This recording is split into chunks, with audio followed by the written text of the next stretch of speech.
रात के 9 बज रहे थे, लेकिन दामोदर गोलगप्पे वाले की दुकान पर लोगों की भीड़ लगी हुई थी। दामोदर और उसकी पत्नी विमला दोनों दुकान पर थे। पता नहीं उसके गोलगप्पे में ऐसा क्या था कि जो भी उसकी दुकान पर एक बार जाता उसके स्वाद को भूल नहीं पाता। अरे दामोदर भाई, कितने देर से प्लेट लिए खड़ा हूँ, जरा मेरी प्लेट में भी अपने जादुई गोलगप्पे डाल दो। कहीं ऐसा ना हो कि मेरी मुंह के पानी से यहाँ बाढ़ आ जाए। राजू और उसकी पत्नी चंपा भी गोलगप्पे की प्लेट पकड़े दामोदर की दुकान पर खड़े थे, लेकिन उनकी बारी आने में कम से कम आधे घंटे तो जरूर लगते। चंपा का चेहरा गुस्से से तमतमाया हुआ था। वो बड़ी बड़ी आंखें करके अपने पति राजू को घूर रही थी। तुम्हें कहा था ना ऑफिस से जल्दी आने के लिए, मेरा गोलगप्पे खाने का मन है, लेकिन तुम्हें तो बीवी की कोई फिक्र ही नहीं। अरे चंपा, ऐसा नहीं है। वो क्या है ना कि अचानक से अर्जेंट काम आ गया तो उस खड़ूस बॉस ने मुझे थमा दिया। तो रात को क्यों आए घर? वहीं करते रहते काम। मुझे पक्का पता है आज भी दामोदर भैया की गोलगप्पे मेरे नसीब में नहीं होंगे। और जैसा कि चंपा को पहले ही पता चल गया था, भारी भीड़ होने के कारण उसकी बारी नहीं आई।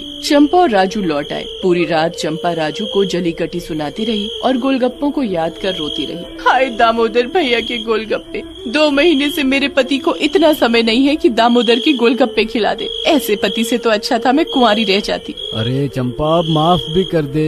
गोलगप्पे नहीं मिले तो खाना तो बना दे, भूख लगी है। खुद से बना लो, मुझसे नहीं हो पाएगा। अरे ठीक है, मत बना, मैं भूखा ही सो जाता हूँ। लेकिन तू रो मत, तुझे पता है ना, तू रोती है तो मेरे दिल पर बिजली गिरती है। अजी चुप रहो, ये फालतू की मक्खनबाजी मत करो और मुझे सोने दो। अच्छा सो जा, लेकिन कल तो मैं तुम्हें दामोदर भैया के गोलगप्पे खिला कर ही दम लूंगा, चाहे इसके लिए मेरी नौकरी ही क्यों न चली जाए। हाँ। राजू की बात सुनकर चंपा पूरी रात गोलगप्पे के सपने देखती रही। अगले दिन राजू ऑफिस से जल्दी निकल आया और अपनी पत्नी को लेकर दामोदर की दुकान की ओर जाने लगा। दामोदर की दुकान के पास वो पहुंचने ही वाला था कि तभी उन दोनों ने देखा कि उसकी दुकान के आगे पहले से भी कहीं अधिक भीड़ है। अरे फिर से इतनी भीड़। आज अगर चंपा को गोलगप्पे नहीं मिले तो कहीं ये मुझे तलाक न दे दे। वो ये सोच ही रहा था कि तभी उसका ध्यान उसकी दुकान के बाहर लगी भीड़ के हाथों पर जाता है। उसे देख वो सहम जाता है, क्योंकि भीड़ में किसी के हाथ में डंडे तो किसी के हाथ में जूते। कोई सड़े टमाटर लेकर आया था तो कोई बदबूदार अंडे। सभी बहुत गुस्से में लग रहे थे। मारो मारो, इसे इतना मारो कि इसकी नानी इसे याद आ जाए। इतना बेशरम गोलगप्पे वाला है ये, हमें तो पता ही नहीं था।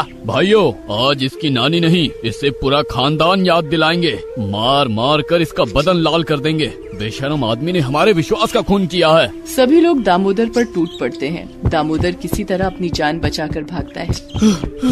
अरे बाप रे, आज तो मेरी खैर नहीं। अगर मैं इनके हाथ लगा तो मेरी हड्डियों का चूरन बन जाएगा। विमला ने मुझे कितना समझाया, लेकिन मैंने उसकी बात नहीं सुनी।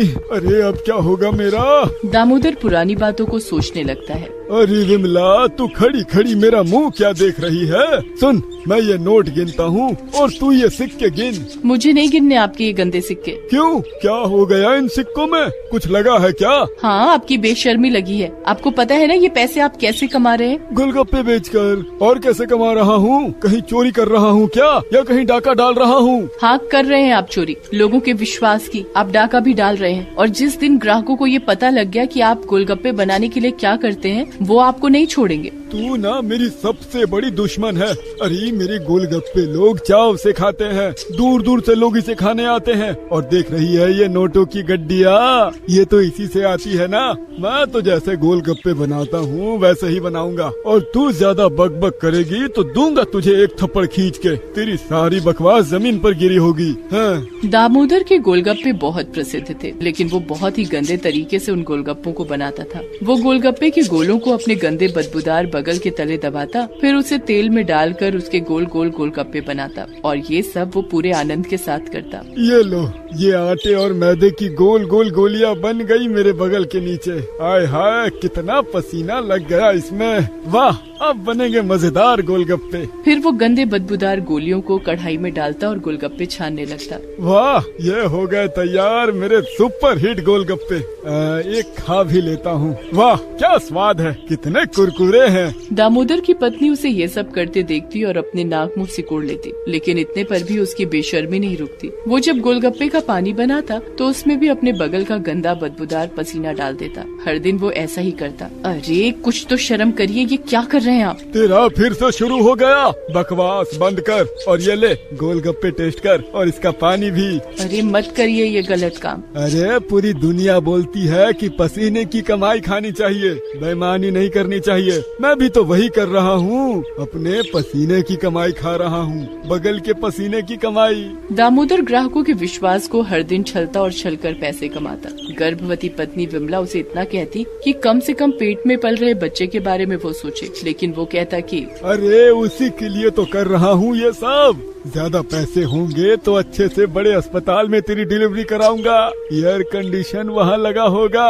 तेरे बाप के घर था क्या एयर कंडीशन? चल अब अपनी चोंच बंद कर और थोड़ा आटा और मैदा ला, मैं जरा अपने बगल के पसीने से और गोलगप्पे बनाऊं। बेचारी विमला समझाकर थक गई, लेकिन वो अपनी बेशर्मी से बाज नहीं आया। लेकिन गलत काम का भांडा तो एक न एक दिन फूटता ही है। एक बार की बात है, एक औरत जिसका नाम मौसमी था, उसे और उसकी 2 छोटी बेटियों को दामोदर के गोलगप्पे खाने का बहुत मन हुआ। उसने अपने पति से जिद मचा दी कि वो उसे गोलगप्पे खिलाए। अरे मौसमी, इतनी रात को कहाँ मिलेंगे दामोदर के गोलगप्पे? वो सब मैं नहीं जानती, आप उसके घर हम सबको ले चलिए, हम वहीं खा लेंगे। उसके घर पर तो गोलगप्पे होते ही होंगे। दामोदर के घर का पता सभी को था क्योंकि वो इतना पॉपुलर जो था। लेकिन जब मौसमी और उसका पति दामोदर के घर के बाहर पहुँचे तो उन्होंने दामोदर और उसकी पत्नी की बातें सुन ली।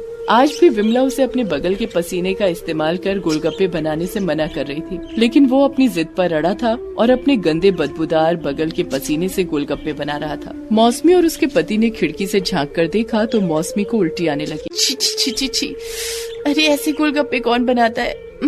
मैंने तो कितनी बार इसके गोलगप्पे खाए। मैंने भी। पापा, हमें भी उल्टी आ रही है, ये गोलगप्पे वाले अंकल तो बड़े ही गंदे हैं। सुनिए जी, इसे सबक सिखाना होगा, नहीं तो ये अपनी हरकत बंद नहीं करेगा, हमारी सेहत के साथ खेलता रहेगा। उसके पति ने उसकी हरकत का वीडियो बना लिया और उसे वायरल कर दिया। जिसने भी दामोदर की हरकत देखी वो उल्टियां करने लगा और गुस्से में भर गया। उस दामोदर ने अपने गंदे बदबूदार बगल के पसीने का गोलगप्पे हमें खिलाया, उसकी तो मैं जान ले लूंगा। सावित्री, जरा मेरी बंदूक तो निकाल। पर अपने घर में बंदूक कहाँ है? अरे अपना बेलन निकाल, उसी बेलन से उस दामोदर का सिर फोड़ देंगे हम। दामोदर भागा जा रहा था, लेकिन लोगों ने उसे पकड़ लिया और उसकी धुलाई करने लगे। अरे मर गया रे, अरे मत मारो मुझे, अरे मुझ पर दया करो, इस तरह मारोगे तो मेरी हड्डियों का चूरन बन जाएगा। हम आज तेरी हड्डियों का नहीं, तेरा ही चूरन बना देंगे। बेशरम, हम तुझ पर इतना विश्वास करते थे और तू हमारे साथ ये करता। मारो मारो इसे, मार मार कर इसका भूरता बना दो।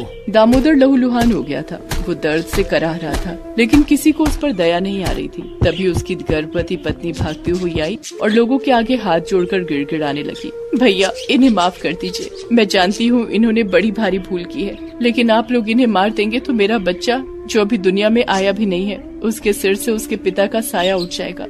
मेरे अजन्मे बच्चे के लिए इन पर रहम कर दीजिए, इन्हें छोड़ दीजिए। गर्भवती विमला की बातों को सुनकर लोगों ने दामोदर को छोड़ तो दिया, लेकिन उन्होंने कहा कि तेरे कहने पर हम इसे छोड़ तो रहे हैं, लेकिन आज के बाद ये यहाँ नजर नहीं आना चाहिए और अपनी गंदी बदबूदार बेशर्मी तो इसे छोड़नी ही पड़ेगी। तुम लोग इसी समय यहाँ से इस जगह को छोड़कर चले जाओ। उन्हें वो जगह छोड़कर जाना पड़ा। विमला की बातों को ना मानने का दामोदर को बहुत अफसोस हो रहा था, लेकिन अफसोस करके अब क्या होने वाला था। उसने दूसरी जगह जाकर भी गोलगप्पे का काम शुरू करना चाहा, लेकिन उसके वायरल वीडियो के कारण वहाँ से भी उसे जाना पड़ा। आज उसे भीख मांगकर अपने परिवार का गुजारा करना पड़ता है।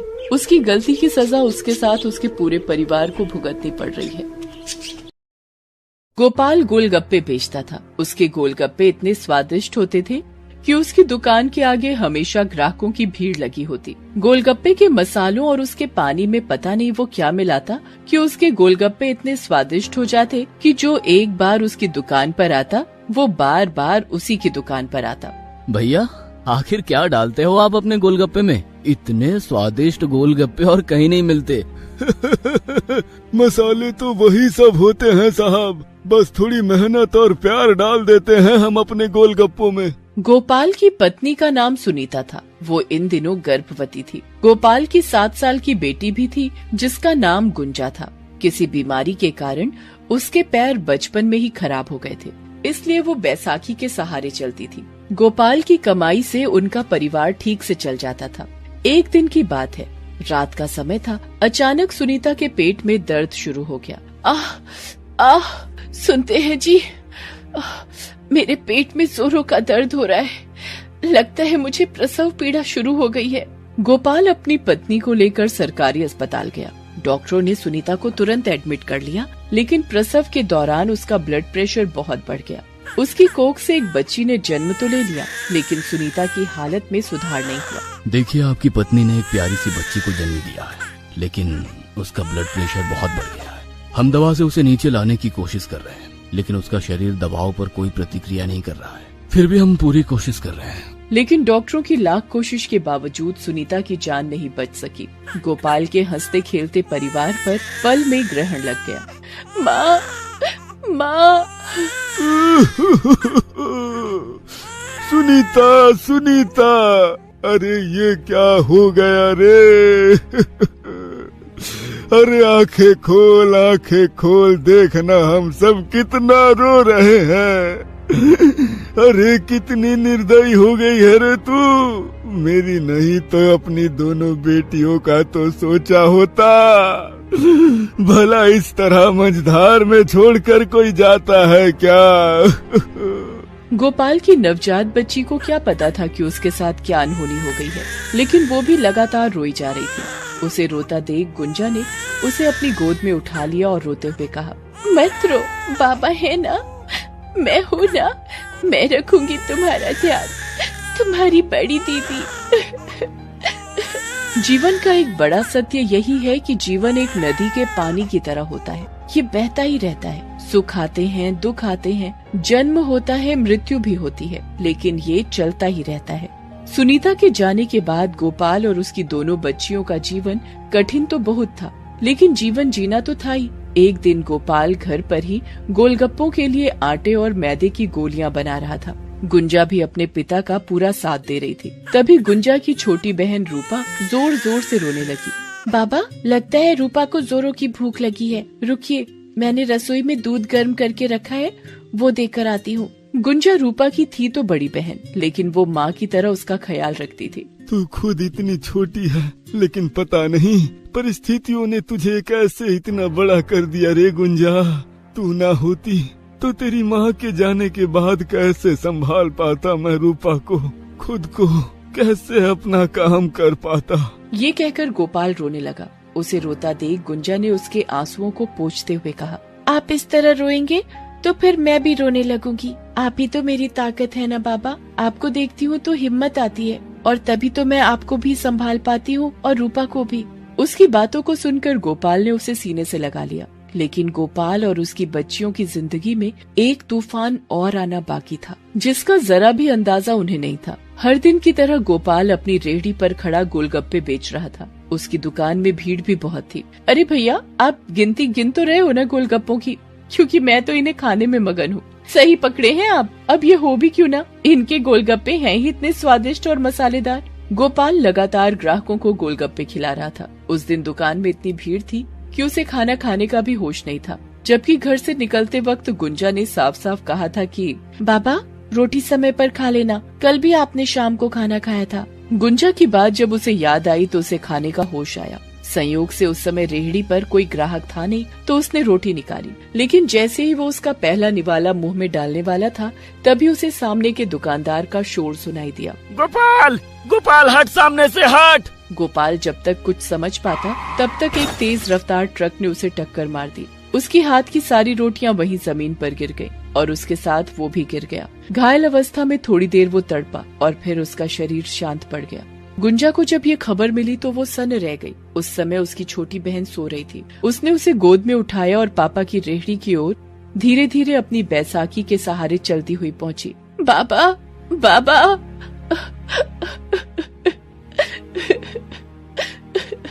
गोपाल अब अपनी बेटी के रोने की आवाज नहीं सुन सकता था और न ही वो देख सकता था उस सूनेपन को जो उसके जाने के बाद उसकी बच्चियों की जिंदगी में आ गया था। अपने बाबा को उठाते हुए गुंजा बार बार यही कह रही थी, वापस आ जाओ बाबा, वापस आ जाओ। लेकिन वो कहाँ आने वाला था वापस। रोटियां उसके मृत शरीर के अगल बगल पड़ी हुई थी और गुंजा लगातार रोई जा रही थी। तभी रूपा जो उसकी गोद में थी वो भी जोर जोर से रोने लगी। उसे रोता देख मासूम गुंजा ने खुद को संभाला और उससे कहा, हम अनाथ हो गए रूपा, अनाथ हो गए आज हम। लेकिन उस मासूम को क्या पता कि गुंजा उससे क्या कह रही है। लेकिन बार बार उसके रोने से गुंजा को एहसास हुआ कि अरे इसे तो भूख लगी होगी, इसे दूध देना होगा इसे। तू मत रो मेरी बहन, अनाथ तू नहीं हुई है, तेरी बहन है अभी, वो तुझे संभालेगी। बैसाखियों पर खुद को संभालती गुंजा ने जब ये बात कही तो वहाँ खड़े सभी लोगों की आंखों में आंसू आ गए। गोपाल की मौत के बाद गुंजा के सामने अब रोटी की समस्या भी थी। उसे खुद भी खाना था और अपनी छोटी बहन को भी भूखे नहीं रहने देना था। गोलगप्पे का काम तो उसे आता ही था, लेकिन उसके पास पैसे नहीं थे। पैसे कहाँ से आएंगे, क्या करूँ मैं, कुछ तो करना ही होगा। गुंजा को एक ढाबे पर बर्तन धोने का काम मिल गया। वो सारा दिन ढाबे में काम करती। उसे एक दिन के 40 रुपए मिलते थे। उसमें से वो थोड़ा दूध खरीदती और खुद के लिए पाव और कुछ पैसे बचा भी लेती। धीरे धीरे उसके पास इतने पैसे जमा हो गए कि उसने गोलगप्पे का काम शुरू कर दिया। बाबा की रेहड़ी तो पूरी तरह टूट गई है, मुझे सिर पर खोमचा रखकर ही गोलगप्पों को बेचना होगा। छोटी सी गुंजा बैसाखी के सहारे चलती हुई बाजार तक जाती और गोलगप्पे बेचती। उसके गोलगप्पे भी उसके पिता के गोलगप्पों की तरह ही स्वादिष्ट होते। धीरे धीरे उसकी खूब बिक्री होने लगी। समय बीतता गया। इधर रूपा भी अब 4 साल की हो गई थी। गुंजा खुद तो नहीं पढ़ सकी, लेकिन देख गुंजा, मेरे साथ तो मजबूरी है, इसलिए मैं नहीं पढ़ सकी, लेकिन तुझे खूब पढ़ना है, बड़ा आदमी बनना है। ठीक है, मैं पढ़ूंगी जरूर, लेकिन आपको भी पढ़ाऊंगी। ठीक है। रूपा स्कूल जाने लगी। वो पढ़ाई में बहुत ही होशियार थी। सुबह से दोपहर तक वो स्कूल में रहती, फिर वो गुंजा की मदद करती। धीरे धीरे गुंजा के गोलगप्पे पूरे शहर में मशहूर हो गए। आमदनी अच्छी होने लगी तो उसने एक रेहड़ी भी खरीद ली। जानती है रूपा, बाबा के पास ऐसी ही रेहड़ी थी जिस पर वो गोलगप्पे बेचने जाया करते थे, लेकिन उस एक्सीडेंट में सब बर्बाद हो गया था। दीदी, आप अपनी मेहनत से देखो, फिर से ये रेहड़ी वापस ले आई। आज पापा और माँ जहाँ भी होंगे वो बहुत खुश होंगे। कुछ साल और बीते। गुंजा अब 22 साल की हो गई थी। उन दोनों बहनों ने गोलगप्पों की कमाई से मार्केट में एक जगह खरीदी और वहाँ पर गोलगप्पों और चाट की बड़ी सी दुकान शुरू की। जीवन ने उनकी परीक्षा तो बहुत ली, लेकिन धीरे धीरे अपनी लगन और मेहनत से दोनों बहनों ने सफलता के आसमान को छू लिया। दोस्तों, आप हमारे चैनल को जरूर सब्सक्राइब करें